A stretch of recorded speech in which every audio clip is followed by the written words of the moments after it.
नमस्कार, आप देख रहे हैं स्वतंत्र इंडिया समाचार। मैं हूं आपके साथ रघुनाथ सोनी। आइए रुक करते हैं खबरों की ओर। 13 अप्रैल 2025 दिन रविवार को अंबेडकर जन्मोत्सव के पूर्व संध्या पर माता सावित्री बाई रमाबाई संस्था उत्तर प्रदेश एवं अखिल भारतीय जाटव महासभा महिला विंग के तत्वाधान में संविधान निर्माता भारत रत्न भीमराव अंबेडकर जी के 134वें जन्म दिवस के शुभ अवसर पर BR अम्बेडकर पार्क विरजापुर मथुरा के पार्षद प्रतिनिधि हरिओम भज्जी प्रधान की अध्यक्षता में शाम 5 बजे से आयोजित किया गया। इस कार्यक्रम की शुरुआत बाबा साहब डॉक्टर भीमराव अंबेडकर की मूर्ति पर माल्यार्पण कर एवं पुष्प अर्पित कर किया गया। सर्वप्रथम बच्चों द्वारा बुद्ध वंदना करके कार्यक्रम की शुरुआत की गई। बच्चों द्वारा सांस्कृतिक कार्यक्रम की मनमोहक प्रस्तुति प्रस्तुत की गई, जिसमें बाबा साहब के विचारों पर नाटक का मंचन किया गया एवं महासचिव गुरु प्यारी द्वारा तैयार बच्चों का ग्रुप डांस बाबा साहब के गाने की प्रस्तुति दी गई। इस कार्यक्रम के मुख्य अतिथि राकेश कुमार नगर मजिस्ट्रेट मथुरा द्वारा अपने उद्बोधन में आयोजक मंडल को बधाई देते हुए बाबा साहब डॉक्टर भीमराव अंबेडकर के जीवन पर प्रकाश डाला। चला चौका ही है भैया, मैं बस पढ़ने ही तो जा रही थी। पढ़ने लिखने में बुराई क्या है? अगर मैं पढ़ लिख कर कुछ बन भी गई तो आपका ही नाम रोशन होगा। पढ़ने लिखने में बुराई क्या है? मुझे आत्मनिर्भर बनना है। ऐसा किसने कहा कि लड़कियां पढ़ नहीं सकती? किसने बनाया ये नियम?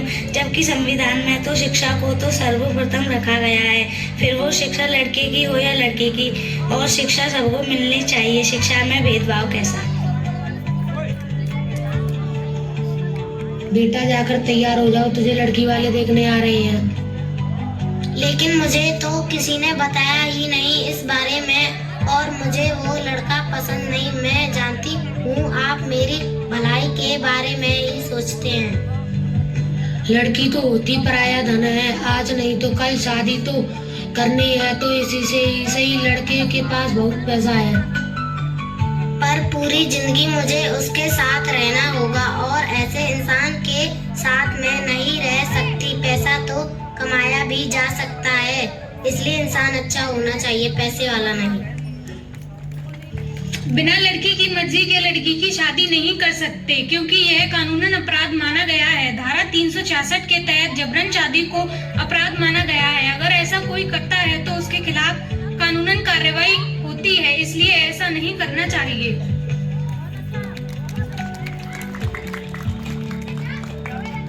मजबूरी के कारण सारे खेत में बिक गए। काश मैंने अपने बेटे को पढ़ाया होता तो मैं आज कर्ज में ना डूबा होता। पिताजी, अब पछताने से क्या होगा? अगर मैं पढ़ा लिखा होता तो नौकरी करके तुम्हारा सारा कर्ज उतार देता। मजदूरी से तो बस 2 वक्त का खाना पीना ही हो पाता है। बाबा साहब ने हमेशा से कहा है कि शिक्षा वो शेरनी का दूध है, जो पिएगा वही दाढ़ेगा। जब शिक्षा का दूध पिया ही नहीं तो कैसे दाढ़ेंगे? शिक्षा से इंसान की इज्जत होती है। शिक्षा इंसान को इंसान बनाती है। लड़का अगर लड़की को छेड़ता है तो लड़की के माता पिता कहते हैं, बेटा कल से दूसरे रास्ते से चली जाना। या तो ऐसे ही तमाम खबरों को देखने के लिए बने रहे हमारे स्वतंत्र इंडिया समाचार के साथ।